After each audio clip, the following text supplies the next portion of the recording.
Aujourd'hui, ici pour actualité-dvd.com, je vous parle du DVD de Thomas & Friends, Signals Crossed, à la croisée des signaux en version française.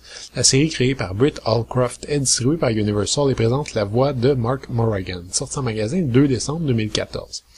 Thomas, la petite locomotive, aide un pauvre train à s'y retrouver face à une croisée des chemins particulièrement complexe, et Timothy, le train à essence, doit endurer des railleries de deux trains de charbon farceurs. Des aventures joyeuses et humoristiques qui se déroulent sur l'île de Sodor, une île peuplée d'humains et de véhicules parlants. On va passer tout de suite à travers les informations factuelles qui s'adressent aux véritables fans de la série, dont je ne fais pas nécessairement partie. Vous trouverez sur ce disque donc 5 épisodes, Signals Crossed, Marion and the Pipe, Duncan and the Grumpy Passenger, No Steam Without Coal et Thomas and the Emergency Cable. Ces épisodes sont tirés de la 18e saison, soit la plus récente de cette série télévisée qui dure depuis un bon moment déjà et qui connaît quand même un bon succès à la télévision britannique. Pour ceux qui connaissent pas, Thomas et ses amis est une série télévisée basée sur une série de livres pour enfants écrite par un révérend, sans doute soucieux du bien-être moral et social des jeunes, et dont le premier tome a été publié en 1945. L'adaptation à la télévision a connu un vrai envol au cours des années 80, même si l'enfant que j'étais a toujours eu vite envie de changer de poste dès que ça apparaissait sur ma télévision. Je dois admettre que visuellement, il y avait là quelque chose d'unique. Les héros étaient des véhicules, des modèles réduits avec des faciès humains, filmés dans des décors miniatures du plus bel effet. C'était en fait comme regarder une histoire contée par des trains électriques.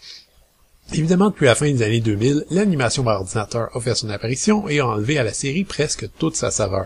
C'est peut-être moins coûteux et moins complexe, mais d'un autre côté, c'est très clair pour le spectateur qui regarde une version cheap et simplifiée de Thomas et ses amis. Histoire de rompre la monotonie visuelle, on tente bien de faire intervenir quelques séquences filmées, avec un véritable acteur qui s'adresse à la caméra, des séquences qui fleurent quand même la culture anglo-saxonne, notamment lors d'une histoire qui tourne autour de fish and chips. Vous aurez compris que je suis pas un amateur à la base. Le design visuel de Thomas m'a toujours déplu, même lorsque la série pouvait se targuer encore d'offrir des effets spéciaux à base de modèles réduits. Cette mouture moderne faite à l'ordinateur me laisse excessivement froid, même si les expressions sont beaucoup plus variées. Des 5 épisodes présents, un seul met véritablement en vedette Thomas, mais en soi c'est pas plus mal, et je dois dire que tous les véhicules semblent quand même dotés d'une personnalité clairement définie, ce qui est un plus. En fait, ce qui m'a le plus frappé ici, par contre, c'est à quel point le contenu n'a rien à voir avec ce qu'on peut trouver dans les émissions pour les jeunes aux États-Unis ou ici, de façon globale. Mais quel message qu'on donne aux jeunes ici? C'est souvent exprimez-vous, soyez libre, amusez-vous, acceptez les différences, ne laissez pas la société vous dicter quoi faire, etc. Or, les 5 épisodes que j'ai vus tournent tous au contraire autour du concept d'intégration à la société.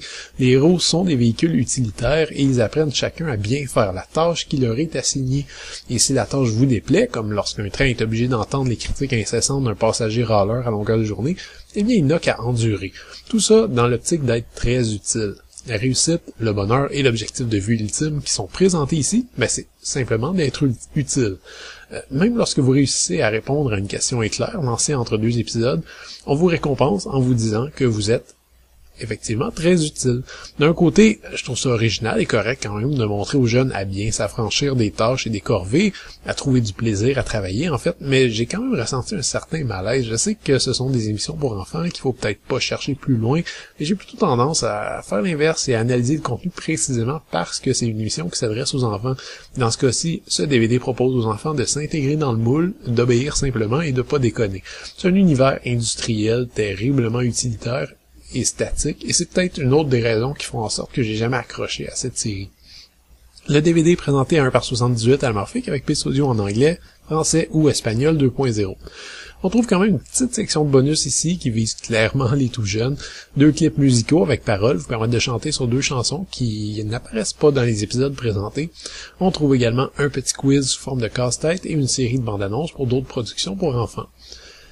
Bon, ok, je vais être honnête, j'aime pas vraiment la locomotive Thomas et je l'ai jamais aimé. En fait, disons qu'en regardant ce DVD, j'ai même trouvé des nouvelles raisons de pas l'aimer, notamment un nouveau graphisme de synthèse ordinaire et un fond vaguement réactionnaire qui tranche radicalement avec ce qu'on voit habituellement.